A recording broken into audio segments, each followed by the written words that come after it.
City cable హాత్వీ news కి స్వాగతం. బులెటిన్లో ముందుగా ముఖ్యాంశాలు.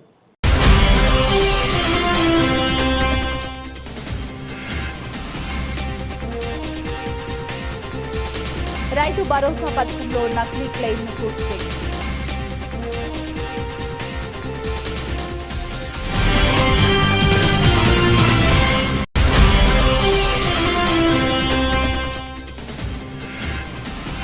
ఎమ్మెల్యే మక్కాం సింగ్ నియంత్రణ పాలనకు నిరసనగా గోదావరి కనిలో జరుగుతున్న అక్రమ కూల్చివేతలపై ఈరోజు జేఏసీ ఆధ్వర్యంలో మౌన ప్రదర్శన.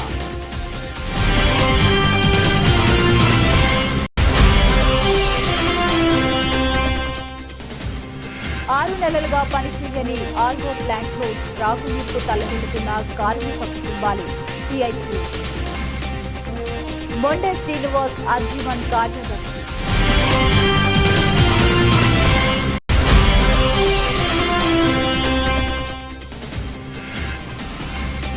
వైకుంఠపురం హరిహర దేవాలయం ప్రాంగణంలో శ్రీ అయ్యప్ప స్వామి మండల పూజ సందర్భంగా బ్రాహ్మణ శ్రీ రాంపల్లి వామన శర్మ గణపతి హోమం. సింగరేణి భవన్ సాక్షిగా కార్మికుల గొంతుకై గర్జించిన హరీష్ రావు. ఎలక్షన్ సమయంలో భూపాలపల్లి సభ సాక్షిగా ఇచ్చిన మాట ఏమైంది రేవంత్ రెడ్డి గారు? ఆలియస్ పేర్ల చిక్కులతో కార్మిక కుటుంబాల గోస మీకు వినిపించడం లేదా? హైదరాబాద్ సింగరేణి కార్మికుల పట్ల కాంగ్రెస్ ప్రభుత్వం వ్యవహరిస్తున్న తీరుపై బీఆర్ఎస్ పార్టీ సీనియర్ నాయకులు శ్రీ హరీష్ రావు గారు నేడు సింగరేణి భవన్ వద్ద తీవ్ర ఆగ్రహం వ్యక్తం చేశారు. మరీ ముఖ్యంగా మారుపేర్ల బాధితుల పట్ల ప్రభుత్వం ప్రదర్శిస్తున్న నిర్లక్ష్యాన్ని ఎండగట్టారు. ఈ కార్యక్రమంలో పాల్గొన్న వారు బీఆర్ఎస్ పార్టీ మరియు టీబీజీకేఎస్ ముఖ్య నాయకులు కొప్పుల ఈశ్వర్, మిరియాల రాజిరెడ్డి, ఇతర ముఖ్య నాయకులు మరియు అధిక సంఖ్యలో బాధితులు కార్మికులు.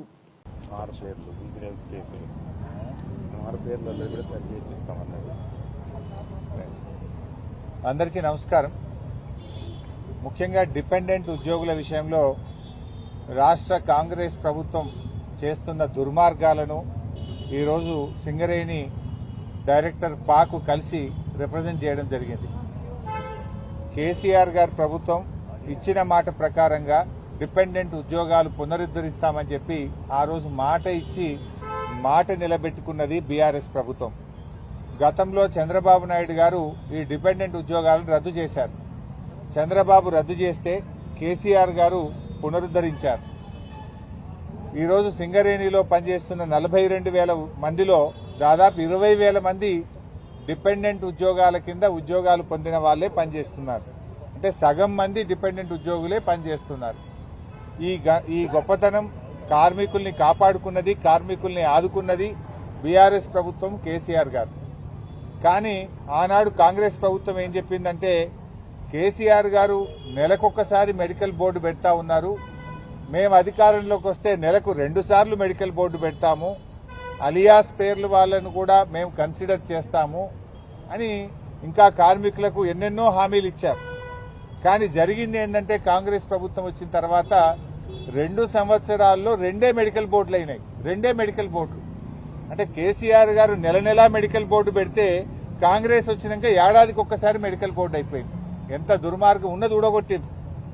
పేదలకు కార్మికులను ఆ రోజు అసెంబ్లీలో చాలా గొప్పగా మాట్లాడిండ్రు. కార్మికుల కష్టాల గురించి, కార్మికుల మోకాళ్ల నొప్పుల గురించి, వాళ్లకు ఉండేటువంటి జబ్బుల గురించి, కార్మికులు ఎంత శ్రమపు చేస్తారు అనేది, కార్మికుల శ్రమను కేసీఆర్ గారు ఒక ముఖ్యమంత్రిగా అసెంబ్లీలో అద్భుతంగా ఆ రోజు వివరించారు. ఆ కార్మికుల యొక్క కష్టాలను దృష్టిలో పెట్టుకుని డిపెండెంట్ ఉద్యోగాలను పునరుద్ధరించారు. బోనస్ ను దశల వారీగా పెంచుతూ పెద్ద ఎత్తున బోనస్ ఇచ్చింది బీఆర్ఎస్ ప్రభుత్వం. కానీ రేవంత్ రెడ్డి గారు వచ్చి ఈరోజు డిపెండెంట్ ఉద్యోగాలు నెలకొక్కసారి కేసీఆర్ గారు పెడితే వీళ్ళు ఏడాదికి ఒక్కసారి మెడికల్ బోర్డులు పెట్టే విధంగా దుర్మార్గంగా కార్మికులపై పగబట్టి కక్షగట్టినట్టుగా ఈరోజు రేవంత్ రెడ్డి గారు వ్యవహరిస్తా ఉన్నారు. దీన్ని తీవ్రంగా మేము నిరసిస్తా ఉన్నాం. రేవంత్ రెడ్డి గారిని హెచ్చరిస్తా ఉన్నాం. తక్షణమే నెల మెడికల్ బోర్డు పెట్టాలని, ఆ మెడికల్ బోర్డులో వారిని వెంటనే అన్ఫిట్ చేసి పిల్లలకు ఉద్యోగాలు కల్పించాలి. ఇవాళ మేము కొంతమంది కార్మికులు తీసుకొని వచ్చి డైరెక్టర్ పా గారిని, గౌతమ్ గారిని కలిశాం. వీళ్ళు పెట్టిందే 2 సార్లు మెడికల్ బోర్డు. ఆ మెడికల్ బోర్డులో కూడా కాళ్ళు లేని వాళ్లను, కళ్ళు లేని వాళ్లను, క్యాన్సర్ వచ్చిన వాళ్లను, గుండెకు బైపాస్ సర్జరీ అయిన వాళ్లను అన్ఫిట్ చేయాల్సింది పోయి నువ్వు మంచిగున్నావు పోయి పని చేయమంటున్నారు. బైపాస్ సర్జరీ అయింది, కడుపు మొత్తం జీరిండ్రు, క్యాన్సర్ రోగం వచ్చింది, ఒక కాలు తీసేసిండ్రు, 2 కళ్ళు కనబడతలేవు. అటువంటి వాళ్ళను కూడా మెడికల్ బోర్డుకు పోతే కావాలని వాళ్ళని ఇబ్బందులకు పెడుతూ ఆ కుటుంబాలని ఇవాళ మెడికల్ గా మీరు ఫిట్ ఉన్నారు పని చేయమని చెప్తా ఉన్నారు. 2 సార్లు బోర్డు పెడితే 55 మంది పోతే 5గురినే మరి మెడికల్లీ అన్ఫిట్ చేసినారు. రెండోసారి 123 మంది పోతే 23 మంది మాత్రమే మెడికల్ అన్ఫిట్ చేసి 100 మందిని మీరు ఫిట్ ఉన్నారు పోయి పని చేయమంటున్నారు. అంటే ఒకటి మెడికల్ బోర్డు పెట్టరు, పెట్టినా ఏడాదికి ఒక్కసారి పెడతారు.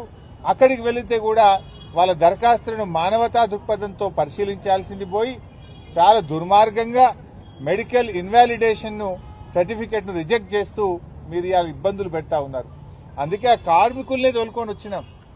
ఇవాళ క్యాన్సర్ వచ్చిన వాళ్లను, గుండెకు బైపాస్ సర్జరీ అయినటువంటి వాళ్లను, కాళ్ళు లేని వాళ్లను, కళ్ళు లేని వాళ్లను, ఒకవైపు కిడ్నీలు ఫెయిల్ అయిపోయి చేతిలో బ్యాగ్ పట్టుకొని నడుస్తున్నటువంటి వాళ్లను అసలు మీకు ఎట్లా చేతొచ్చింది, ఎట్లా మనసు వచ్చింది అని నేను రేవంత్ రెడ్డి ప్రభుత్వాన్ని అడుగుతా ఉన్నా. బట్టి విక్రమార్క గారు మీరే కదా మంత్రి, నువ్వు పెద్ద మాటలు కోటలు దుంకుతాయి నీ, నువ్వు మాది ప్రజాప్రభుత్వం అంటావు. ఇది ప్రజాప్రభుత్వమా? ఇది కార్మిక కంట ప్రభుత్వం, కార్మికులను గోసబెట్టే ప్రభుత్వం, ప్రజలను గోసబెట్టే ప్రభుత్వం, మానవత్వం లేని ప్రభుత్వం. ఈ దుర్మార్గాన్ని మేము తీవ్రంగా ఖండిస్తా ఉన్నాం. తక్షణమే మెడికల్ బోర్డు పెట్టి మానవతా దృక్పథంతో డిపెండెంట్ ఉద్యోగాలను పునరుద్దరించాలని చెప్పి మేము ప్రభుత్వాన్ని డిమాండ్ చేస్తున్నాం. ఇవాళ రేవంత్ రెడ్డి ప్రభుత్వం వచ్చినాక సింగరేణిని ప్రైవేట్ పరం చేసే కుట్ర జరుగుతా ఉంది. సింగరేణి అప్పుల్లో కూరుకుపోతా ఉంది. సింగరేణికి ₹1 కూడా బొగ్గుకు డబ్బులు ఇస్తలేరు. కరెంటు తీసుకొని కూడా ఈ ప్రభుత్వం డబ్బులు ఇస్తలేదు. Neither Transco is paying not Genco is paying. Current తీసుకొని ట్రాన్స్కో సింగరేణికి డబ్బులు కట్టలేదు, బొగ్గు తీసుకొని జెన్కో సింగరేణికి డబ్బులు కట్టలేదు. సింగరేణి అప్పుల పాలైపోయి ఓడీ తీసుకొని ఇలా జీతాలు ఇచ్చే పరిస్థితి వచ్చింది. ఓడీ తీసుకుంటే తప్ప బ్యాంకులో అప్పు తెస్తే తప్ప జీతాలు ఇవ్వని పరిస్థితికి సింగరేణి నెట్టివేయబడ్డది. దాదాపు 50,000 కోట్ల అప్పుల్లోకి సింగరేణి కూరుకుపోయింది. ఇవాళ ముఖ్యంగా రేవంత్ రెడ్డి గారు వచ్చిన తర్వాత ఈ కాంగ్రెస్ ప్రభుత్వం నుంచి చెల్లించాల్సిన డబ్బులు ₹1 అటు ట్రాన్స్కోకు ఇటు జెన్కోకి ఇస్తలేదు, ట్రాన్స్కో జెన్కో అటు సింగరేణికి ఇస్తలేదు. లాస్ట్ కి ఇవాళ సింగరేణి కార్మికులకు జీతాలు కూడా పడని పరిస్థితి వచ్చింది. నవరత్నాల్లో ఒకటైనటువంటి ఇవాళ క్యాష్ రిచ్ కంపెనీ అయినటువంటి సింగరేణిని ఇవాళ ప్రైవేట్ పరం చేసే కుట్ర ఇవాళ రేవంత్ రెడ్డి కాంగ్రెస్ ప్రభుత్వం చేస్తా ఉంది. దీన్ని తీవ్రంగా ఖండిస్తా ఉన్నాం. సింగరేణికి డబ్బులు చెల్లించాలని ప్రభుత్వాన్ని మేము డిమాండ్ చేస్తా ఉన్నాం. బట్టిగారే ఆర్థిక మంత్రి, బట్టిగారే సింగరేణి మంత్రి. మరి ఆర్థిక మంత్రిగా ఉండి సింగరేణి గొంతు కోయడం నీకు తగునా అని నేను బట్టి గారిని అడుగుతా ఉన్నా. ఇది ఎంత మేరకు సమంజసమో అని నేను అడుగుతా ఉన్నా. ఇవాళ రేవంత్ రెడ్డి గారు సింగరేణి పైసలు తీసుకుపోయి ఫుట్బాల్ ఆడుతున్నాడు. నీ అయ్య సొత్తాన్ని తీసుకుపోయినావా?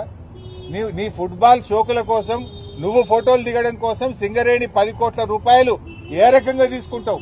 ఒకవైపు కార్మికులకు జీతాలకు పైసలు లేవు, అప్పులు తెచ్చుకొని బ్యాంకుల్లో ఓడీలు తెచ్చుకొని సింగరేణి సంస్థ ఆగమైతుంటే నీ ఫుట్బాల్ షోకుల కోసం 10 కోట్ల రూపాయల సింగరేణి డబ్బును నువ్వు ఏ రకంగా వాడతావు?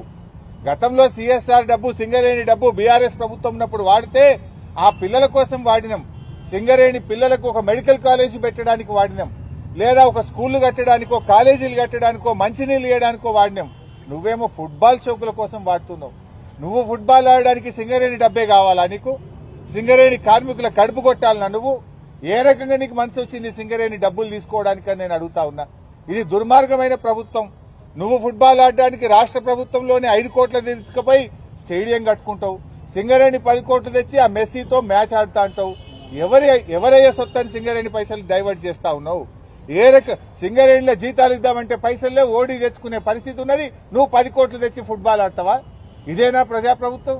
ఏ రకంగా దుర్వినియోగం చేస్తావని చెప్పి నేను రేవంత్ రెడ్డిని అడుగుతా ఉన్నా. రేపు బీఆర్ఎస్ వచ్చినాక ఈ ఫుట్బాల్ మ్యాచ్ల మీద, ఈ ఫుట్బాల్ మీద పెట్టిన 110 కోట్ల మీద రేపు ఎంక్వైరీ వేస్తాం. దీని మీద విచారణ జరిపి ఒక్కడొక్కని బొక్కల నూపుతామని చెప్పి నేను చెప్తా ఉన్నా ఈరోజు. మరి అదేవిధంగా ఈరోజు మళ్లీ కూడా నేను బట్టి గారిని, ముఖ్యమంత్రి గారిని కోరుతా ఉన్నా. సింగరేణి మీ కాంగ్రెస్ మేనిఫెస్టోలో ఏం చెప్పారో ఒక్కసారి చూడండి. బోనస్ పెంచుతామన్నారు, లాభాల్లో వాటా పెంచుతామన్నారు, నెలకు 2 సార్లు మెడికల్ బోర్డు పెడతామన్నారు, చాలా హామీలు ఇచ్చిండ్రు, అన్ని తుంగలో దొక్కిండ్రు. సొంత ఇంటి పథకం తెస్తాం, ప్రతి కార్మికుడికి ఇల్లు కట్టిస్తామన్నారు. ఇంటి పథకం పోయింది, ఉన్న బోర్డు పోయింది, లాభాల్లో వాటా పోయింది. లాభాల్లో వాటా కూడా జిమ్మికి చేసిండు రేవంత్ రెడ్డి. మొత్తం ఎంత లాభాలు వస్తే దాంట్లో వాటా ఇస్తారా, దాంట్లో సగం పక్కకు పెట్టిండు.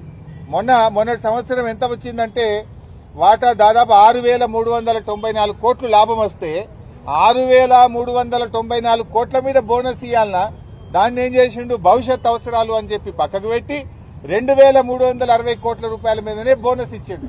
బోనస్ ఏమో వాటా పెంచినట్టు చూపిస్తాడు, అసలు పర్సంటేజ్ ఏమో తగ్గిస్తాడు. అంటే నువ్వు మొత్తం వచ్చిన లాభాల మీద బోనస్ ఇస్తావా, సగానికి సగం తగ్గించి ఆ సగం మీద నేను ఇంత శాతం ఇచ్చినమని బోగస్ మాటలు మాట్లాడతావా నేను అడుగుతా ఉన్నా.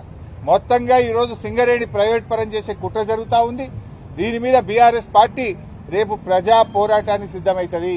నేను బట్టి గారిని కోరుతా ఉన్నా, తక్షణమే మెడికల్ బోర్డు పెట్టి కార్మికుల పిల్లలకు ఉద్యోగాలు ఇవ్వండి, లేదంటే ఆ కార్మికుల్ని తీసుకొని వచ్చి నీ ఇల్లు ప్రగతి భవన్ ను ముట్టడిస్తామని చెప్పి కూడా బట్టి విక్రమార్క గారిని నేను హెచ్చరిస్తా ఉన్నా. మరో ముఖ్యమైన విషయం, ఇవాళ జర్నలిస్టులను అక్రమంగా రాష్ట్ర వ్యాప్తంగా అరెస్ట్ చేస్తా ఉన్నారు. రాష్ట్ర వ్యాప్తంగా అరెస్ట్ చేసిన జర్నలిస్టులను వెంటనే విడుదల చేయాలని చెప్పి బీఆర్ఎస్ పార్టీ డిమాండ్ చేస్తా ఉంది. ఈ జర్నలిస్టుల అక్రమ అరెస్ట్ ను బీఆర్ఎస్ పార్టీ తీవ్రంగా ఖండిస్తా ఉంది. నువ్వేం చెప్పినావు రేవంత్ రెడ్డి, 6 గ్యారంటీలతో పాటు 7వ గ్యారంటీ ప్రజాస్వామ్య హక్కు, ధర్నా చేసే హక్కు మేము కల్పిస్తామని చెప్పినావు. ఇవాళ జర్నలిస్టులు కనీసం బండి దిగి గేట్ కాడికి పోకముందే అరెస్ట్ చేస్తున్నావు. వాళ్ళు ప్రజాస్వామ్యయుతంగా ధర్నా చేసే అధికారం లేదా, దరఖాస్తు ఇచ్చే హక్కు లేదా? మరి నువ్వు ఆ రోజు నీ మేనిఫెస్టోలో మొదటి పేరాలోనే చెప్పినావు, ప్రశ్నించే హక్కు, ప్రజాస్వామ్య హక్కు 7వ గ్యారంటీగా ఇస్తున్నా అని చెప్పినావు. ఇవాళ రాష్ట్ర వ్యాప్తంగా జర్నలిస్టుల గొంతు కోసినావు, అందరినీ కోసినావు. ఇవాళ రైతుల్ని కోసినావు, కార్మికుల్ని కోసినావు, విద్యార్థుల్ని గొంతు కోసినావు, నిరుద్యోగుల గొంతు కోసినావు. లాస్ట్ కు ప్రజాస్వామ్యంలో 4వ పిల్లర్ అయినటువంటి జర్నలిస్టుల గొంతు కూడా కోసినావు కదా. ఇవాళ కేసీఆర్ గారు ఉన్నప్పుడు 26,000 అక్రిడేషన్ కార్డులు ఇచ్చారు. జర్నలిస్టుల కోసం 100 కోట్ల రూపాయల కార్పస్ ఫండ్ను ఏర్పాటు చేశారు. కరోనా వస్తే జర్నలిస్టులను కాపాడుకున్నారు. జిల్లాల్లో జర్నలిస్టులకు ఇండ్ల స్థలాలు ఇచ్చింది బీఆర్ఎస్ ప్రభుత్వం. రేవంత్ రెడ్డి వచ్చిన తర్వాత ఆ రోజేమో గొప్పగా చెప్పిండు, గవర్నమెంట్లకు వస్తే చాలు, ఓడదాటేదాకా ఓడమల్లప్ప, ఓడదాటినాక బోడమల్లప్ప. ఆనాడు ఏం చెప్పిండు, మేము అధికారంలోకి వస్తే జర్నలిస్టులకు ఇండ్లు కట్టిస్తాం, ఇండ్ల స్థలాలు ఇస్తాం, యూట్యూబ్ వాళ్ళకి ఇస్తాం, సోషల్ మీడియాకి ఇస్తాం, ఇంకా అక్రిడేషన్ కార్డులు పెంచుతా అన్నాడు. ఇవాళ ఏం చేసిండు, 26,000 మందికి కేసీఆర్ గారు అక్రిడేషన్ కార్డులు ఇస్తే 10,000కు తగ్గించారు. డెస్కుల్లో పనిచేసే వాళ్ళకి అక్రిడేషన్ కార్డే లేదంటున్నాడు. సోషల్ మీడియా వాళ్ళని పట్టుకొని వీళ్ళంతా టెర్రరిస్టులు, సోషల్ మీడియా యాక్టివిస్టులను కట్టడి చేయండి అంటున్నాడు. వాళ్ళ మీద కేసులు పెట్టి జైళ్లలో వేస్తున్నాడు.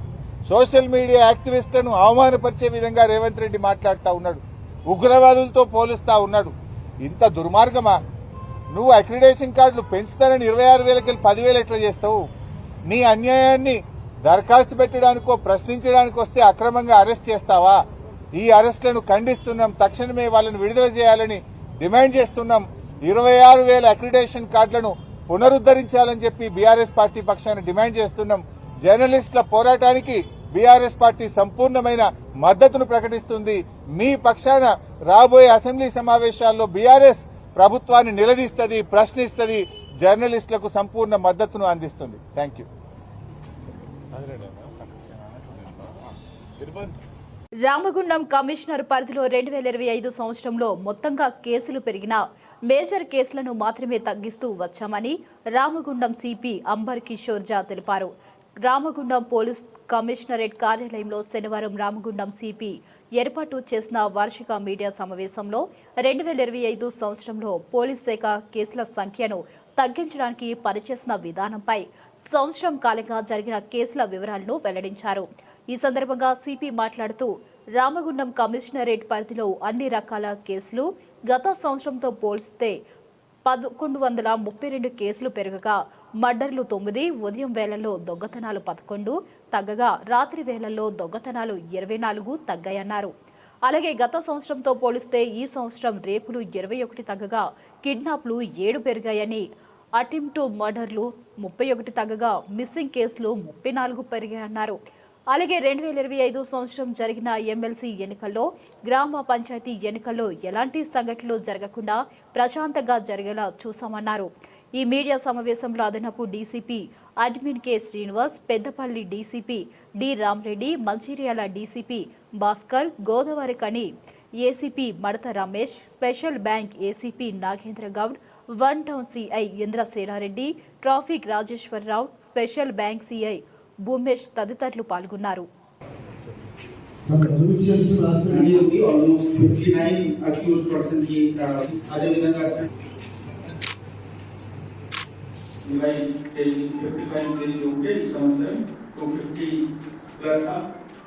అన్ని విషయంలో డిస్కస్ చేసి నెక్స్ట్ ఇయర్ యాక్షన్ ప్లాన్ లో అది అన్ని input of the crime, robbery తగ్గింది, హౌస్ బర్గరీ బై నైట్ చాలా పెద్ద ఇరిటేటింగ్ సబ్జెక్ట్ ఉంటుంది. ఎప్పుడు కూడా ఇల్లు లాక్ చేసి బయట వెళ్ళిన నైట్ లో ఏదో దొంగ వచ్చి దొంగతనం చేస్తారు, ఆ భయం ఉండేవారు. సో అది కూడా తగ్గింది, ఆల్మోస్ట్ 15% తగ్గింది. రేప్, అటెంప్ట్ మర్డర్ లో సిగ్నిఫికెంట్ రిడక్షన్ ఉంది, ఆల్మోస్ట్ 33%, 1/3 రిడక్షన్ ఉంది అటెంప్ట్ మర్డర్ లో. సో ఈ విధంగా చూస్తే సొసైటీలో ఒక చట్టంకి గౌరవం ఇవ్వడానికి ఒక సిచ్యువేషన్ వచ్చింది. చట్టంతో భయపడి క్రిమినల్ ఎలిమెంట్స్ బయట వచ్చి అది అటెంప్ట్ మర్డర్ ఇన్సిడెంట్స్ చేయడానికి భయపడుతున్నారు. ఆ కారణంతో ఆ కేసెస్ కూడా తగ్గింది. ఈ అందరి పనికి డీటెయిల్ మీకు మన యాన్యువల్ రిపోర్ట్లో ఇవ్వడం జరుగుతూ ఉంది. అన్ని హెడ్ వైజ్ 27 హెడ్స్లో ఏ హెడ్లో ఎంత తగ్గింది, ఎంత పెరిగింది, అది అన్ని విషయం ఉంది. కానీ ఓవరాల్ చూస్తే మేజర్ హెడ్స్లో క్రైమ్ తగ్గింది, రికవరీ పెరిగింది. తర్వాత గాంజాయి చాలా ఇంపార్టెంట్. మనము ఒక సంవత్సరం నుంచి చేసిన హార్డ్ వర్క్, మన ఆఫీసర్ చేసిన రెగ్యులర్ పెట్రోలింగ్, మారుమూల ప్రాంతాల్లో కూడా విజిట్ చేసి అబండెంట్ ప్లేసెస్లో నైట్ రేడ్ చేసి ఈ డాగ్స్ యాంటీ నార్కోటిక్స్ పనికి వాడుకుంటే ఆ నంబర్ ఆఫ్ కేసెస్ కూడా పెరిగింది. 2024లో 95 అయితే ఈ సంవత్సరం 115 కేసెస్ చేయడం జరిగింది. కానీ రికవరీ నార్కోటిక్ సబ్స్టాన్స్, మాదక ద్రవ్యాల రికవరీ ఆల్మోస్ట్ 5 times పెరిగింది. 24లో 25 కేజీ, 55 కేజీ ఉంటే ఈ సంవత్సరం 250+ కేజీ జరిగింది. సో ఈ విధంగా అన్ని విషయంలో పోలీస్ పర్ఫార్మెన్స్ ఇంప్రూవ్ చేయడం జరిగింది. కొన్ని విషయంలో సైబర్ క్రైమ్ ఉండొచ్చు, ఉమెన్ సేఫ్టీ ఉండొచ్చు, కంటిన్యూస్గా విజిలెంట్ ఉండడానికి అవకాశం ఉంది. ఆ విషయంలో కూడా మనము చూస్తాం. ఈ నెక్స్ట్ ఇయర్లో ఏ విధంగా మనము ఎక్కడ మనకు ఇంప్రూవ్మెంట్కి అవసరం ఉంది, అది కూడా మనము డిస్కస్ చేసి నెక్స్ట్ ఇయర్ యాక్షన్ ప్లాన్లో అది అన్ని ఇంక్లూడ్ చేసి ఈ సంవత్సరం చేసిన పనికి ఫర్దర్గా ఎట్లా ఇంప్రూవ్ చేయాలి, ఆ విధంగా కూడా నెక్స్ట్ ఇయర్ కోసం ప్లాన్ చేస్తాం. Thank you. ఈరోజు Singareni collieries employees union CITU అజ్జీవన్ బ్రాంచ్ కమిటీ ఆధ్వర్యంలో ఆర్వో ప్లాంట్లు దర్శించడం జరిగింది. గాంధీనగర్, తిలక్ నగర్ కాలనీ వాసులు మాట్లాడుతూ గత 6 నెలలుగా ఓఆర్ఓ ప్లాంట్లు పనిచేయడం లేదని, స్వచ్ఛమైన తాగునీరు లేక ఇబ్బంది అవుతుందని సింగరేణి అధికారులకు ఎన్నిసార్లు విన్నపించినా పట్టించుకోవడం లేదన్న, లక్షల ఖర్చు చేసి నిర్మించిన ఆర్ఓ ప్లాంట్లో వేలల్లో ఖర్చవుతున్న మెయింటెనెన్స్ చేయలేక బంద్ అయిన పరిస్థితి ఉందని ఆవేదన వ్యక్తం చేశారు. మొండే శ్రీనివాస్ మాట్లాడుతూ కార్మికుల ఆందోళన, సిఐటియు పోరాడంతో నిర్మాణమైన ఆర్ఓ ప్లాంట్లు సరైన మెయింటెనెన్స్ చేయక 6 నెలల నుంచి బంద్ అయిపోయిన పరిస్థితి ఉందని, కార్మిక కుటుంబాలు ఆవేదన వ్యక్తం చేస్తున్నందున ఈరోజు గాంధీనగర్, తిలక్ నగర్ ఆర్ఓ ప్లాంట్లను సందర్శించడం జరిగిందన్నారు. ఈ కార్యక్రమంలో అజ్జీవన్ అధ్యక్షులు ఆరేపల్లి రాజమౌళి, ఉప అధ్యక్షులు SK Gouse, CH Venugopal Reddy, J Satyanarayanarao, colony వాసులు పాల్గొన్నారు. Tilak Nagar down area RO plant ఇది. గత 2022 సంవత్సరంలో సిఐటియు సింగరేణి కార్మికులకు మంచినీళ్ళు రావట్లేదు, మురుగునీరు వస్తుంది, కలుషితమైపోతున్నాయని చెప్పి పెద్ద ఎత్తున పోరాటం చేస్తే ఆర్జీవన్లో దాదాపు 10 ఆర్ఓ ప్లాంట్లు, అంటే ఇప్పటికీ 6 నిర్మించారు. అప్పటి నుండి కొనసాగుతూ ఉన్నది. ఆ పోరాటాన్ని ఇంకింత ఉధృతం చేస్తే గ్రాట్యుటీ ఫిల్టర్ బెడ్ కూడా శాంక్షన్ చేశారు. అది ప్రారంభానికి నోచుకోని పరిస్థితి ఉంది.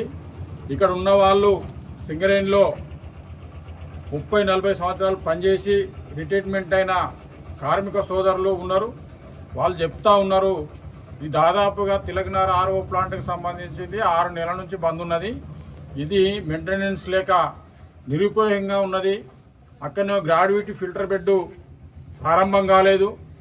ఈ నీళ్లతోటి మాకు ఇబ్బందులు ఏర్పడుతూ ఉన్నాయి, అనారోగ్యాలకు గురవుతూ ఉన్నామని చెప్తున్న పరిస్థితి ఉంది. మేము ఒకటే చెప్తా ఉన్నాం సింగరేణి యాజమాన్యానికి, సింగరేణి కార్మికులు కష్టపడి ఉత్పత్తి చేసి వేల కోట్ల రూపాయలు లాభాలు తీసుకొస్తూ ఉంటే ఈ రాష్ట్ర ప్రభుత్వం ఫుట్బాల్ పేరుతోటి కోట్ల రూపాయలు సింగరేణి కార్మికుల రక్తంతో చెమటతో లాభాలు దండుకుంటున్న పరిస్థితి ఈ రాష్ట్ర ప్రభుత్వానికి ఉంది. కనీసం స్థానిక ఎమ్మెల్యే క్యాంప్ ఆఫీస్ పక్కపంటున్న గాంధీనగర్ది కూడా ఆర్ఓ ప్లాంట్ పనిచేయని పరిస్థితి ఉంది. ఎమ్మెల్యే గారికి కూడా మేము సూచన చేస్తూ ఉన్నాం, ఈ గోదావరిఖని పట్టణం రామగుండం అభివృద్ధి కోసం కృషి చేస్తూ ఉన్నాం. కానీ ఈ కృషిలో నీ రామగుండం అభివృద్ధిలో సింగరేణి కార్మికుల చెమటతో తీసిన లాభాల నుంచి కూడా అభివృద్ధి కోసం సింగరేణి నిధులే వాడుతున్న పరిస్థితి ఉంది. కానీ ఇక్కడ చూస్తే కార్మికులకు మంచినీళ్ళు లేని పరిస్థితి ఈరోజు కనిపిస్తూ ఉంది. చుట్టుపక్కల కోటల పక్కపంటి షెడ్లు ఉంటే అక్కడికి మిషన్ భగీరథ నాటి నీళ్ళు వస్తూ ఉన్నాయి, కానీ సింగరేణి కార్మికునికి మురికి నీరే గత పరిస్థితి ఉంది. ఎంత పెద్ద పోరాటం చేసినప్పటికి కూడా ఈ ఆర్ఓ ప్లాంటు లక్షల రూపాయలు ఖర్చు చేసి నిర్మాణం చేసి అది నిరుపయోగంగా ఉండడం వల్ల దీనివల్ల మీకు వచ్చే లాభం ఏంటో మాకైతే అర్థం కావట్లేదు. కార్మికులు ఆరోగ్యంగా ఉండాలంటే మెయిన్ ఇక్కడ ఉన్న పొల్యూషన్కు సంబంధించింది చూస్తే అసలు బట్టలు ఉతుక్కోవడానికి కూడా గోదావరి వాటర్ పనిచేయని పరిస్థితులలో అక్కడ నివేదికలు చెప్తా ఉన్న పరిస్థితి ఉంది.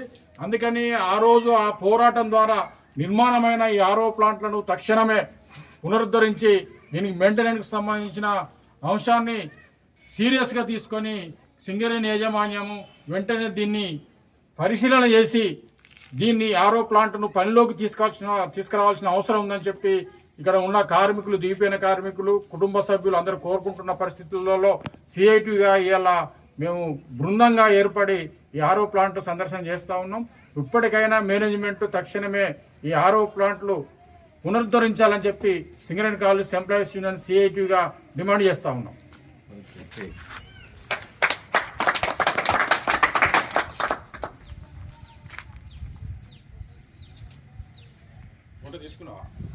ఒక్కసారి మనం ఈరోజు తిలక్ నగర్ డౌన్లో వేసినటువంటి ఆర్ఓ ప్లాంట్ ఏదైతే ఉన్నదో ఈరోజు ఈ ఆర్ఓ ప్లాంటు కార్మికుల మంచినీటి సౌకర్యార్థంగా నిర్మించబడ్డది. కాబట్టి ఇది వాళ్ళ పనిచేయకుండా గత 6 నెలల నుంచి కనీసం మంచినీటి సౌకర్యం ఇక్కడ ఉన్నటువంటి కాలనీ ప్రజలు, కార్మికులు, రిటైర్డ్ కార్మికులు ఈ నీళ్లను ఉపయోగం లేకుండా పోయింది. కాబట్టి ఎక్కడికో పోయి తెచ్చుకోవడం జరుగుతుంది. కాబట్టి మేనేజ్మెంట్ ఈరోజు ఏదైతే ఈ ప్లాంటును పునరుద్ధరించి చేసి మంచిగా చేసి నీళ్లు ప్రజలకు అందే విధంగా చేయాలని, సప్లై చేపియాలని చేస్తున్నాము. ఇన్ని రోజుల నుంచి సింగరేణి రిటైర్డ్ కార్మికులు ఉత్పత్తి చేసి కంపెనీకి ఎంతో కూడబెట్టినప్పటికి కూడా ఇవాళ కనీసం తాగుదామంటే మంచినీళ్ళు కూడా కోలుకోలేని పరిస్థితి ఉన్నది. కాబట్టి నిన్నగాక మొన్న ఏనైతే అడేవాడు ఫుట్బాల్ ప్లేయర్కు కనీసం 10 కోట్ల రూపాయలు సింగరేణి ఆదాయం నుంచి ఇచ్చి అన్ని గవర్నమెంటు ఇటు మేనేజ్మెంటు ఒకటై ఆ డబ్బులు ఆయనకు అప్పచెప్పి ఇచ్చేసింది. ఇవాళ కనీసం కొన్ని లక్షల రూపాయలు పెట్టి చేసిన ప్లాంట్ ఇలా నిరుపయోగంగా ఉన్నది. కాబట్టి వెంటనే దీన్ని మేనేజ్మెంటు దృష్టికి తీసుకుపోతున్నాము, మేనేజ్మెంట్ చెప్తున్నాము. కాబట్టి దీన్ని పునరుద్ధరించి మంచినీటి సౌకర్యము కార్మిక వర్గానికి అందించాలని కోరుతూ ఈ అవకాశం ఇచ్చిన మీ అందరికీ ధన్యవాదాలు. రామగుండం ఎమ్మెల్యే మక్కాన్ సింగ్ నియంత్రణ పాలనకు నిరసనగా గోదావరి కనిలో జరుగుతున్న అక్రమ కూల్చివేతలపై ఈరోజు జేఏసీ ఆధ్వర్యంలో మౌన ప్రదర్శన నిర్వహించారు. మల్లేష్ అన్న కుటుంబం న్యాయం కోసం దీక్ష చేస్తున్న శిబిరం నుంచి ప్రారంభమైన ఈ నిరసనలో నిరసనకారులు మూతికి నల్లబట్టలు ధరించి ప్లకార్డులు చేతబట్టి గోదావరి కని ప్రధాన చౌరస్తా పరిధిలోని పుర వీధుల గుండా శాంతియుతంగా ర్యాలీ నిర్వహించారు. అనంతరం మళ్లీ దీక్షా శిబిరం వద్దకు చేరుకుని నిరసన వ్యక్తం చేశారు. ఈ సందర్భంగా బీజేపీ రామగుండం ఇన్ఛార్జ్ కందుల సంధ్యారాణి మాట్లాడుతూ అభివృద్ధి పేరుతో పేదల ఇళ్లను కూల్చివేయడం ప్రజాస్వామ్యానికి మచ్చ. రామగుండం ఎమ్మెల్యే మక్కాన్ సింగ్ నియంత్రణ పాలనలో గోదావరి కన్లో జరుగుతున్న అక్రమ కూల్చివేతలు అన్యాయానికి పరాకాష్ట. మల్లేష్ అన్న కుటుంబానికి వెంటనే న్యాయం చేయాలి. ఇల్లు కూల్చిన అధికారులపై కఠిన చర్యలు తీసుకోవాలి. సంబంధించిన యజమాని అయినా ఇల్లుకు సంబంధించిన యజమాని అయినా పట్టా కాగితం చేతిలో ఉన్నదంటే పూర్తి భరోసా ఈ ప్రాపర్టీ నాదైనటువంటి ఒక ధైర్యంతో ఆ లబ్ధిదారుడు ఉంటాడు. కానీ అలా రామగుండంలో గోదావరికన్లు ఏంటంటే పట్టాలు చెల్లాయి, ఇక్కడ కాగితాలు చెల్లాయి, ఎమ్మెల్యేనే నాదే రాజ్యాంగం అంటాడు. కాబట్టి అలా ఎంతోమంది పేదలు ఆనాడు కాంగ్రెస్ పార్టీ ప్రభుత్వంలో ఉన్నప్పుడు వైఎస్ఆర్ ముఖ్యమంత్రిగా ఉన్నప్పుడు ఇచ్చినటువంటి వైఎస్ఆర్ పట్టాన్ని కూడా ఇవాళ బేఖాతరు చేసుకుంటా ఎమ్మెల్యే అనేక మంది లబ్ధిదారుల ఇళ్లను కూలగొడుతూ ఇవాళ పేదల బతుకులతో ఆడుకుంటా ఉన్నాడు. అందులో భాగంగానే 7 రోజుల కిందట సిరిశెట్టి మల్లేష్ అన్న ఇల్లు మరి నిర్దాక్షిణంగా అర్ధరాత్రి దొంగల్లాగా వచ్చి కూల్చేస్తే 7 రోజులకి వెళ్ళి ఇక్కడ టెంట్ వేసుకొని ఆ కుటుంబంతో పాటుగా ఇంతమంది కూర్చున్నా కూడా మరి నిమ్మకు నీరెత్తినట్టుగా ఇవాళ ఎమ్మెల్యే వ్యవహారం అనేది చాలా అత్యంత అమానుషంగా భావిస్తూ ఉన్నాము. వెంటనే బాధితులు న్యాయం చేయాలని చెప్పి ఈ సందర్భంగా మేము డిమాండ్ చేస్తూ ఉన్నాం. ఈ సందర్భంగా ఎమ్మెల్యేని కూడా ఒకటి మేము అడుగుతూ ఉన్నాం. ఇవాళ నువ్వు బూడిద పైసలు కోట్ల రూపాయలు తిన్నా ఒక్క రోజు అడగలే, మట్టి పైసలు తిన్నా అడగలే, ఇలా ఇసుక మాఫియా చేసినా అడగలే, ఇక్కడే ఉన్నటువంటి ఓపీ కాంట్రాక్టర్లను బెదిరించి కోట్ల రూపాయలు తిన్నా అడగలే, గుళ్ళ పేరు చెప్పి కోట్ల రూపాయలు వసూలు చేసినా అడగలే. మొన్నటికి మొన్న 46 గుళ్ళు అర్ధరాత్రి దొంగల్లాగా చొరబడి కూలగొట్టిర్రు. అయినా కూడా ఇలా బాధితుల యొక్క పేదల యొక్క కడుపు కొట్టేటువంటి ప్రయత్నం చేస్తే ఖచ్చితంగా ప్రతి గొంతుగా కూడా ప్రశ్నిస్తుంది. కాబట్టి ఎమ్మెల్యే ఇప్పటికైనా నువ్వు ఆలోచన చేయి, నీ బుద్ధిని మార్చుకో, బాధితులకు న్యాయం చేసేటువంటి ప్రయత్నం చేయమని చెప్పి ఈ సందర్భంగా మేము హెచ్చరిస్తూ ఉన్నాము. ఒకటి మాత్రం ఖచ్చితంగా జరుగుతుంది. ఈ 1-2 రోజులలో నువ్వు కనుక దిగివచ్చి బాధిత కుటుంబాలకు న్యాయం చేయనట్టయితే ఖచ్చితంగా ఎమ్మెల్యే క్యాంప్ ఆఫీస్ ముట్టడి అనేది ఖచ్చితంగా జరుగుతుంది. ఈ 2 రోజులలో నువ్వేదైతే బుల్డోజర్ తోటి ప్రజలను భయభ్రాంతులకు గురి చేస్తా ఉన్నావో అదే బుల్డోజర్ నీ ఇంటి మీదకి కూడా వస్తుంది అనేటువంటి విషయాన్ని మరోమారు హెచ్చరిస్తూ మరి బాధిత కుటుంబానికి మేము పూర్తి స్థాయిలో నిరంతరం కూడా వారికి న్యాయం జరిగే వరకు వారి వెంట ఉంటామని చెప్పి తెలియజేస్తా ఉన్నాం. అన్ని రకాల పర్మిషన్లు ఉన్న సిరిశెట్టి మల్లేష్ గారికి జరిగిన గాయం ఊరికి జరిగిన గాయంగా అందరూ భావించలు కాబట్టి ఈరోజు జేఏసీగా ఏర్పడి ఇక్కడ రావడం సంఘీభావం చెప్తడం జరిగింది. ఇల్లీగల్ పనులు చేసిన వాళ్ళకు తెలుసు ఇల్లీగల్ అంటే ఏంటిదో. లీగల్గా ఉన్న వ్యక్తులు చట్టబద్ధంగా వైఎస్ఆర్ పట్టా ఉండి మరి సబ్ రిజిస్టర్ ఆఫీస్ ఒక గ్రూప్ 1 ఆఫీసర్ చేత రిజిస్ట్రేషన్స్ ఉండి చట్టబద్ధంగా పన్నులు కడుతూ కరెంటు మీటర్ ఉంటూ ఇంత చరిత్రగా 40 సంవత్సరాలు ఉన్నదాన్ని నేను లాగేసుకుంటా ఏకపక్షంగా ఇది నా రాజ్యము అంటే చెల్లదు. చట్టబద్ధంగానే ఎవరైనా వ్యవహరించాలి. నువ్వు అది చెల్లదు అంటే నీ ఎమ్మెల్యేగిరి కూడా చెల్లదని చెప్పేసి మేము అనాల్సి వస్తుంది. అప్పుడు ఇంకా అశాంతి రాజ్యం వెళ్తుంది. ఇక్కడ మేము శాంతియుత నిరసనలు చేస్తున్నాం. రాజ్యాంగం మాకు హక్కు ఇచ్చింది, నిరసన చెప్పే హక్కు ఆర్టికల్ 21 ప్రకారం మాకున్నది. ఎవరో దయాదాక్షిణ్యాల మీద రాజ్యాంగం స్వేచ్ఛ రాలేదు. ఈరోజు నిరసన చేయొద్దు, ఆ ప్లకార్డులు ఏంది ఇవి ఏంది, ఏం ప్లకార్డులలో ఏం రాయాలో మీకు చెప్పాలా? అంటే మీరు ఏం రాసిచ్చిన స్క్రిప్టును మొన్నగా కృత్రిమంగా షాపులలో కృత్రిమంగా స్క్రిప్ట్ రాసిచ్చినట్టు మేము రాసిచ్చే పరిస్థితి లేదు. ఇది ఊరికి అందరికీ జాగృతగత ఉండాలి. వైఎస్ఆర్ పట్టా ఉన్న ప్రతి ఇల్లు కూడా ఈ యొక్క దుర్మార్గాన్ని ఖండించాలి. 40-50 సంవత్సరాల నుంచి ఈ ఊళ్ళో నివాసం ఉంటున్న అందరూ కూడా అభద్రతలో ఉన్నారు, డేంజర్లో పడ్డది. బుల్డోజర్ పాలిటిక్స్ అవుతున్నాయి. నచ్చని వాడిని కూల్చేసే కార్యక్రమం జరుగుతున్నది. కాంగ్రెస్ వాళ్ళు ముదుర్లు, వాళ్ళకు దున్నపోతు మీద వాన పడ్డట్టే ఉంటుంది. నవ్వుకుంటాళ్ళు, రాజకీయ నాయకులే అంటాళ్ళు, ఎవడంటలేరు, ఎవరు బయటికి అత్తలేరు అంటాళ్ళు. మీకు రేపు చెప్పువాటి కొట్టినట్టు తీర్పిచ్చినప్పుడు తెలుస్తుంది. ఇప్పటికే పంచాయతీ ఎలక్షన్స్లో తీర్పిచ్చిళ్ళు, ఇక రాబోయే మున్సిపల్ ఎన్నికలు పెట్టడానికి భయం జంకింది. మీరు చేసిన గాయాలు, లక్ష్మీనగర్లో చేసిన గాయాలు, మీ బారిన పడని వ్యక్తి లేడు. అది వ్యాపారం కానీ, చిరు వ్యాపారం కానీ, పేదవాడు కానీ ప్రతి ఒక్కరి మీద దాడి చేసిళ్ళు. అక్రమ సంపాదన సంపాదించుకుంటే ఎవడేమన్నాడు కానీ ఈ విధంగా పేదలను దోచిపెట్టి పేదలను ఇబ్బంది పెడదామంటే మాత్రము ఖబర్దార్. రాజకీయ చైతన్యము, ఉద్యమాల పురిటిగడ్డ 41 రోజులు సకల సమ్మె చేసిన చరిత్ర ఉన్నది. ఇక్కడ జీతభత్యాలు తీసుకోకుండా మరి ఉమ్మడిగా పోరాడిన చరిత్ర ఉన్నది. మెడలు వంచి తెలంగాణ తీసుకున్న చరిత్ర ఉన్న ఈ ప్రాంతం మా హక్కులను ఏ విధంగా రాబట్టుకోవాలో తెలుసు. మీరు నవ్వుతే నవ్వులాటగా ఉండవచ్చు, కానీ రేపొద్దున ఏడ్చే రోజులు దగ్గరలో ఉన్నాయని చెప్పేసి ఈ సందర్భంగా హెచ్చరిస్తున్నాను. ఇక్కడనే కూర్చొని ఉంటాను అంటే పొద్దున్నేమో మున్సిపల్ అధికారులు ఆగమేఘాల మీద 4:30 ప్రాంతంలోనే 2 జేసీబీలు పెట్టి సగం కూలగొట్టారు. ఆ అబ్బాయి విజయ్ బెదిరించి అర్ధరాత్రి పూట ఉన్నీళ్ళను కూలగొట్టారు. నాకు ఏ ఆధారం లేదని నేను నా ఇంటి ముంగటనే నేను కూర్చొని ఉంటాను. సరే నేను కూర్చొని ఉంటానా, వీళ్ళు నేను బాధితురాలుగా మొదట కూర్చున్న తర్వాతనే ఈ అన్నలు, ఈ అత్తలు, వీళ్ళందరూ వాళ్ళు చెల్లించి ఇక్కడికి వచ్చి నాతోటి పోరాటం చేస్తారు. నేను వారం రోజుల నుంచి గోదావరి కానీ నడి బొడ్డులో చౌరస్తాలో కూర్చున్న నా పిల్లలతో పాటు. నేను ఏ అధికారులకు కనబడతలేమా, ఏ అధికార పార్టీ వాళ్ళకి మేము కనబడతలేమా? మీ తప్పు లేదు, సరే మీరు ఎందుకు వచ్చి మీకు ఏం జరిగిందని ఇంతమంది అడిగినప్పుడు మీరు ఎందుకు అడుగుతారు? ఏదైతే నా ఇంటి ఎదురు ఉందో చెట్టు సాక్షిగా నా ఇంటిని ఊలగొట్టిరు.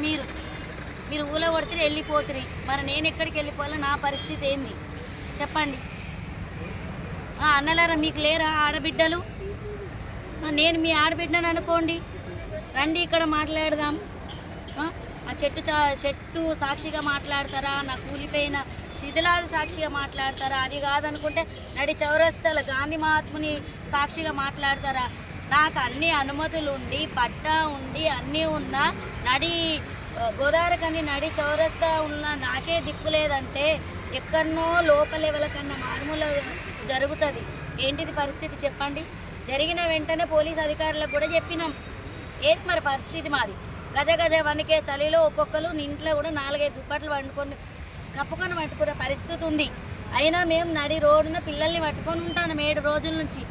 ఎక్కడన్నా ఏ నియోజకవర్గంలో ఇట్లా జరిగిందా? పెద్దపల్లి ఉంది, జిల్లా అయింది, అక్కడ కూడా రోడ్లు వెడల్పులు చేసిరు. ఎప్పుడైనా ఇలాంటి సంఘటనలు జరిగినాయా? ఉన్న వాళ్ళని కొట్టి తీసుకున్నారు కావచ్చు, ఇంకేదైనా జరిగింది కావచ్చు, కానీ సామాన్య జనానికి ఇబ్బంది కలిగే పరిస్థితులు ఇన్ని 30 సంవత్సరాలలో ఎప్పుడన్నా జరిగినాయా చెప్పండి. ఎవరన్నా సామాన్యులం ఇట్లా జరిగిందని రోడ్డుకి ఎక్కిన దాఖలాలు ఉన్నాయా?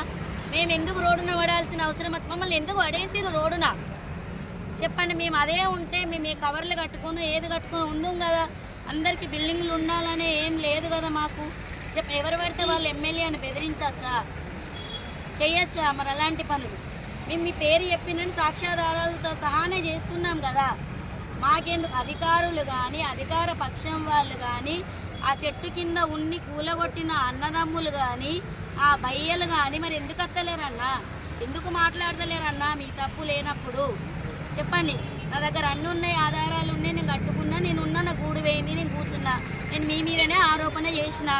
అధికారుల మీద కూడా మీ కంకర్ ఉంటుంది, మీ ఇసుక ఉంటుంది, మీ సిమెంట్ ఉంటుంది, మీ రాడు ఉంటుంది, మా ఇల్లే ఉండదా అండి చెప్పండి. మరి కూలిపోయిన ఇంటి కింద రాత్రి మేము వండుకుందాం కావచ్చు, చచ్చిపోతే మా పరిస్థితి.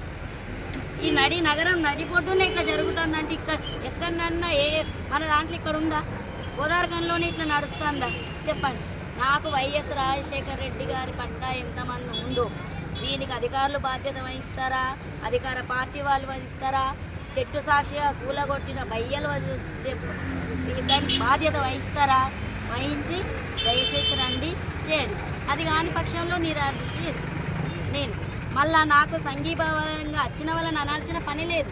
నేను కూర్చున్న మొట్టమొదట నేను కూర్చొని నా కడుపు మంటకు నన్ను చెంపదెబ్బ కొట్టనుండ్రి, కొట్టి రిటర్న్ నేను భరించుకుంటా. అంతేగాని నా కడుపు మీద కొట్టి మమ్మల్ని రోడ్డుకి వేసిన తర్వాత నేను రోడ్డుకి ఎక్కిన తర్వాత వాళ్ళు వచ్చిర్రు. దయచేసి వాళ్ళని కాదు, రండి మీరు ఇక్కడికి వచ్చి కొట్లాడండి. నేనేమన్నా చాటు కొట్లాడుతానన్నా చెప్పండి? సాక్ష్యాలు లేకుండా కొట్లాడుతానన్నా? ఆధారాలు లేకుండా కూర్చున్నానా? రండి ఇక్కడికి రండి, నాకు న్యాయం చేయండి అంతే. ఏరియాలో ఈ రోజు అనగా తేదీ 27/12/2025 జీవీటీసీ RG1 ద్వారా మెగా స్వచ్ఛంద రక్తదాన శిబిరం నిర్వహించబడినది. RG1 GMD లలితా కుమార్ ఆధ్వర్యంలో సింగరేణి ఉద్యోగులు, నూతనంగా ఉద్యోగంలో చేరిన బదిలీ వర్కర్ ఉద్యోగులు మరియు కాంట్రాక్ట్ ఉద్యోగులకు 95 మందికి రెడ్ క్రాస్ సొసైటీ మంచిర్యాల మరియు స్థానిక సింగరేణి ఏరియా హాస్పిటల్ వారి సహకారంతో మెగా స్వచ్ఛంద రక్తదాన శిబిరం నిర్వహించబడింది. ఈ కార్యక్రమంలో రక్తదానం యొక్క ఉపయోగాలు మరియు ప్రాధాన్యత గురించి పూర్తిగా వివరించడం జరిగింది. దీనివలన ప్రభుత్వ హాస్పిటల్లో తలసేమియా వ్యాధి మరియు ఇతర వ్యాధిగ్రస్తులకు ఈ రక్తం ఉపయోగపడనుందని ఈ కార్యక్రమంలో సోటు GM Chandra Shekar, area hospital ACMO doctor Ambika, doctor Vishnumurthy, VTC manager P Padmavareddy, Venugopal, ATO N Sadasiva Reddy, home red cross society staff మరియు VTC స్టాఫ్ మరియు తదితరులు పాల్గొనడం జరిగింది.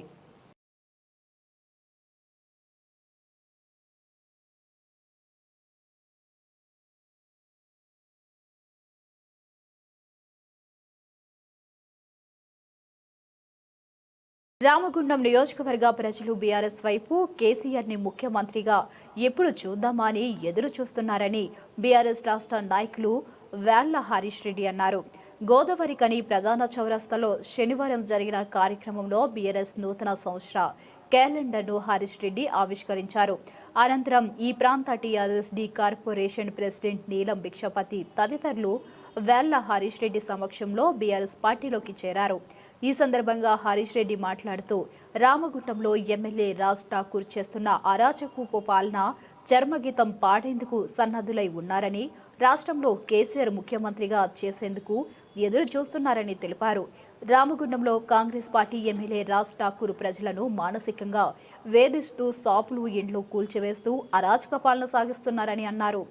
ఈ కార్యక్రమంలో బీఆర్ఎస్ పార్టీ అధికార ప్రతినిధి జాహిద్ పాషా, మాజీ కార్పొరేటర్లు NV రమణారెడ్డి, బొబ్బిలి సతీష్, మెరుగు చంద్రమౌళి, మాజీ ఉప సర్పంచ్ నర్సింగ్, మహిళా ఉద్యమకారిణి పర్స స్వాతి, యువజన విభాగ అధికార ప్రతినిధి బురుంగు వంశీకృష్ణ, బీఆర్ఎస్ పార్టీ సీనియర్ నాయకులు మండిశెట్టి రవీందర్, అల్లి గణేష్, శ్రీహరి, బొట్ల పోషం, నీలం భిక్షాపతి, నడిపల్లి సాయి, MD అతరుద్దీన్, రహ్మన్, గొర్రె నర్సింగ్, గొర్రె శంకర్, యువరాజ్, నేత ఉదయ్, శ్రీనివాసరావు, బొడ్డపల్లి రాజు, మొబిన్, కొండా సురేష్, పొయ్యిల రవి, అనిల్, రాజు తదితరులు పాల్గొన్నారు. సమస్యలపై కొట్లాడుతున్నటువంటి తీరుని ఆకర్షితులై మళ్ళీ పార్టీలోకి వచ్చి మరి మీ అందరితో పాటు సహకారం ఇస్తూ మీకు పార్టీకి పనిచేస్తారని చెప్పేసి తిరిగి రావడం ఒక శుభ సూచకం. ఎందుకంటే ఇక్కడ ఉన్నటువంటి కాంగ్రెస్ పార్టీ అన్యాయ పరిపాలన పట్ల, అక్రమ పరిపాలన పట్ల ప్రజల్లో విపరీతమైనటువంటి నిరుత్సాహం ఆల్రెడీ ఉంది. దానన్నింటినీ కూడా గమనించి ఇలా ప్రజలు ఒకరి తర్వాత ఒకరు మళ్ళీ ఈ పార్టీలోకి జాయిన్ అవ్వడం చూస్తూ ఉంటే ఖచ్చితంగా ఆ రోజు మక్కాన్ సింగ్ ఏదైతే ఉమ్మడి జిల్లాలో ఏదో పెద్ద అత్యధిక మెజారిటీ వచ్చిందని చెప్పి జబ్బలు జరుచుకుంటాడో, ఇలా ఉమ్మడి జిల్లాలోనే అత్యధిక ఓట్లతోని కూడా ఆయన్ని ఓడిపోబోతున్నాడు. మేము ఓడగొట్టి చూపిస్తామైనా. ఎందుకంటే బీఆర్ఎస్ సైనికులందరూ కూడా ఇలా బీఆర్ఎస్ పార్టీ చాలా అంటే చాలా స్ట్రాంగ్గా ఉంది, చాలా బలోపేతంగా ఉంది. కేవలం ఏంటంటే కొన్ని పార్టీలో జరిగినటువంటి కొన్ని సంఘటనల ఆధారంగా కొంత వీక్ అయినప్పటికీ ఇలా మేము బాధ్యతగా పార్టీని భుజాల మీద వేసుకొని ఒక బరువుతో, ఒక బాధ్యతతో మళ్ళీ పార్టీని బలోపేతం చేస్తున్నాం. అందుకే ప్రజలందరూ కూడా చూస్తున్నారు మా వైపు. ఖచ్చితంగా ఈ పార్టీ మళ్ళీ బలోపేతం అవుతుంది అని చెప్పి ఆకర్షితులై అన్నలాంటి ఒకరి తర్వాత ఒకరు మళ్ళీ పార్టీలోకి రావడం చాలా శుభసూచకం. రానున్న రోజుల్లో అన్న ఒక్కడు మొదలుపెట్టిండు, రానున్న రోజుల్లో వేల మంది తరలివచ్చి మళ్ళీ బీఆర్ఎస్ కండువాలు కప్పుకోవడము, కేటీఆర్ గారి నాయకత్వాన్ని, హరీష్ రావు గారి నాయకత్వాన్ని, కేసీఆర్ సార్ నాయకత్వాన్ని మళ్ళొకసారి బలోపేతం చేసి సార్ని మళ్ళొకసారి ముఖ్యమంత్రిగా మనం చూడబోతున్నాం. ఇది తథ్యం, ఇది రాసి పెట్టుకోండి. జై తెలంగాణ, జై తెలంగాణ. యాలార్ రెడ్డి గారి నాయకత్వం, యాలార్ రెడ్డి గారి నాయకత్వం, కేటీఆర్ గారి నాయకత్వం, కేటీఆర్ గారి నాయకత్వం.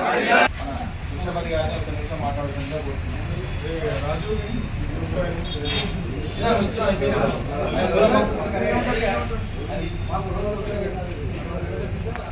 ఈరోజు రామగుండం నియోజకవర్గ కార్పొరేషన్ సొంత పార్టీ, సొంత గూటికి రావడం నాకు చాలా సంతోషంగా ఉంది.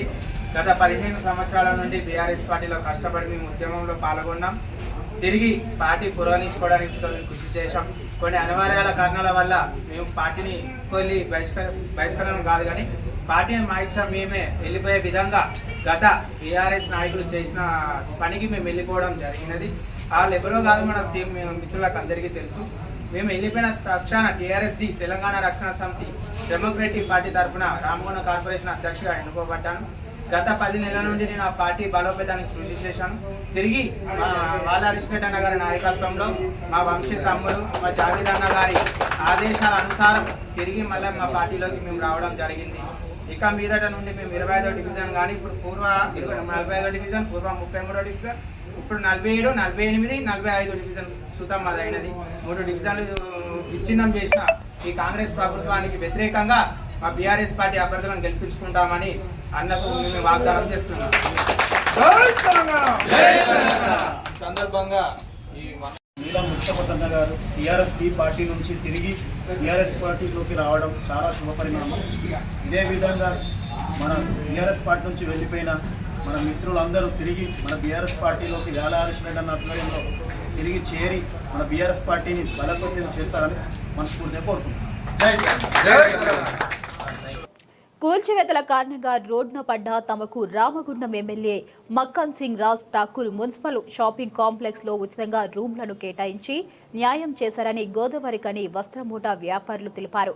గోదావరికనిని మున్సిపల్ షాపింగ్ కాంప్లెక్స్ శనివారం వారు మీడియా సమావేశంలో మాట్లాడుతూ గతంలో తాము సింగరేణి క్వార్టర్లను ఆనుకుని 26 దుకాణాలను వేసుకుని నడుపుకోవడం జరిగిందని, కాగా రామగుండం ఎమ్మెల్యే రాజ్ ఠాకూర్ ఎమ్మెల్యేగా అయిన తర్వాత అభివృద్ధి కోసమని తమ షాపులను తొలగించగా ఎమ్మెల్యే తమకు తాత్కాలికంగా మున్సిపల్ కాంప్లెక్స్ లో ఉచితంగా 26 షాపులకు రూమ్లను ఇవ్వడం జరిగిందని తెలిపారు.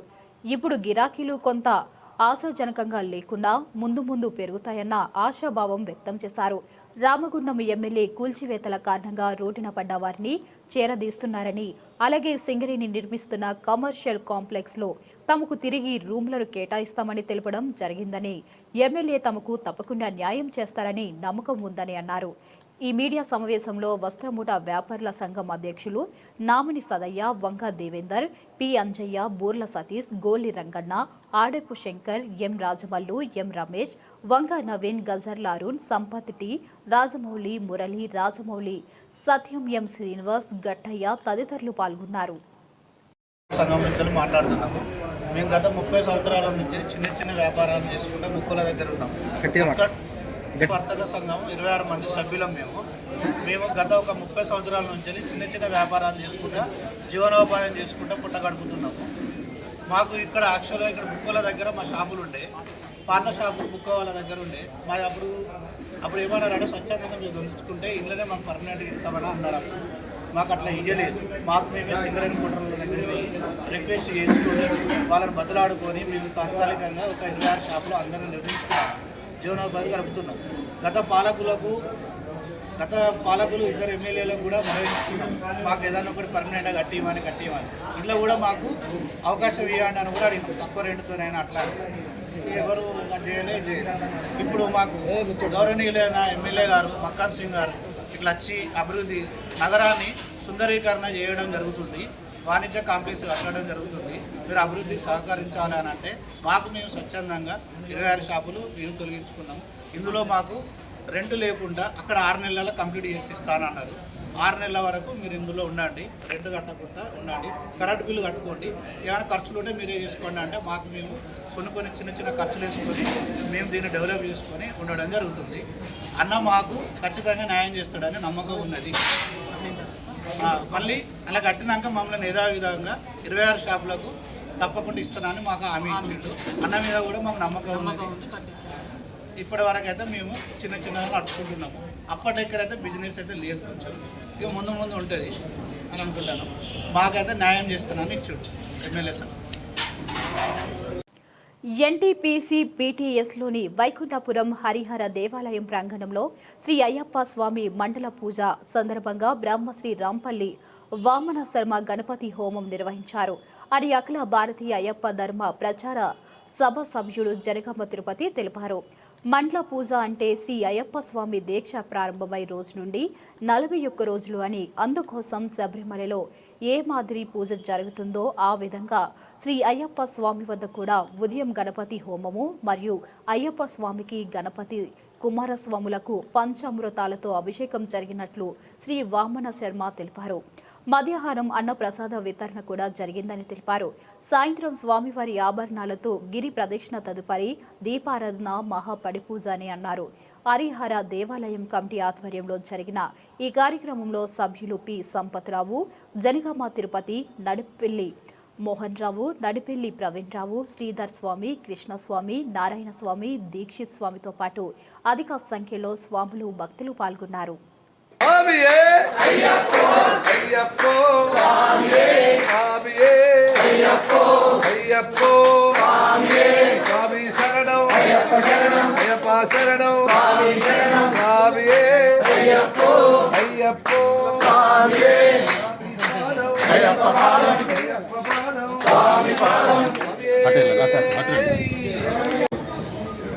ओम अयमुहूर्तः सुमुहूर्तोऽस्तु ओम देवीं वाचमेन्द्रदेवास्तां स्वरूपपुरोगन्ते स्नानमुक्तस्सो द्वारुपेर्वारुष्टैर्देवमुहूर्तः सुमुहूर्तोऽस्तु प्रणागम्या गेजवाय नमः नारायणाय नमः माधवाय नमः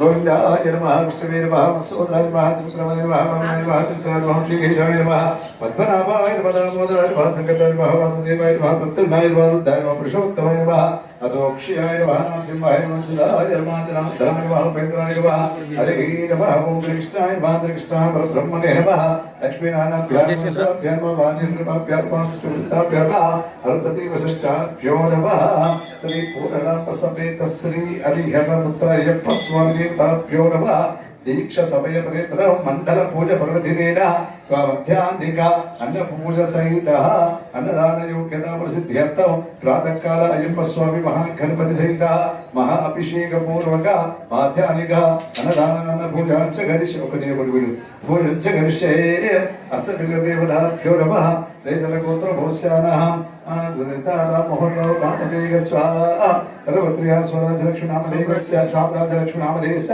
प्रवीणराव नामधेयस्य श्रीधर नामधेयस्य सकलपाल क्षेमस्थैर्यवीर्य अभय आयु आरोग्य ऐश्वर्यार्थं श्रीवस नामधेयस्य श्रेयस नामधेयस्य कुमार नामधेयस्य अजय नामधेयस्य ऋति नामधेयस्य अनिका नामधेयस्य नागगोत्रस्य अमरराव नामधेयस्य विजयलक्ष्मी नामधेयस्य नव्यश्री नामधेयस्य सर्वस्यानां क्षेमस्थैर्यवीर्य अभय आरोग्य రైతు భరోసా పథకంలో నకిలీ క్లెయిమ్లకు చెక్కు పెట్టేందుకు తెలంగాణ ప్రభుత్వం ఉపగ్రహ మ్యాపింగ్ ను వినియోగించనుంది.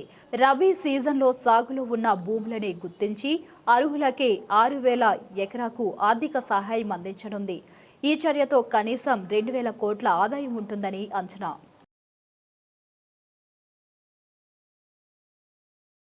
బులెటిన్ ముగించే ముందు మరొకసారి ముఖ్యాంశాలు.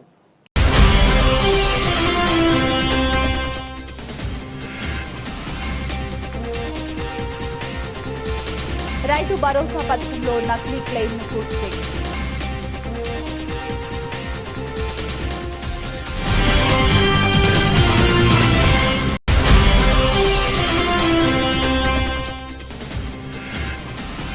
ఎమ్మెల్యే మక్కాం సింగ్ నియంత్రణ పాలనకు నిరసనగా గోదావరి గనిలో జరుగుతున్న అక్రమ కూల్చివేతలపై ఈరోజు జేఏసీ ఆధ్వర్యంలో మౌన ప్రదర్శన.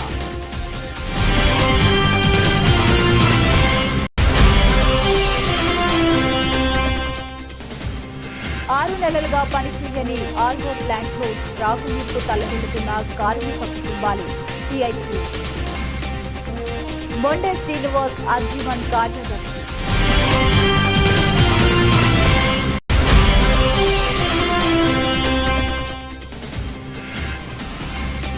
వైకుంఠపురం హరిహర దేవాలయం ప్రాంగణంలో శ్రీ అయ్యప్ప స్వామి మండల పూజ సందర్భంగా బ్రాహ్మణ శ్రీ రాంపల్లి వామన శర్మ గణపతి హోమం. మరిన్ని వివరాల కోసం చూస్తూనే ఉండండి.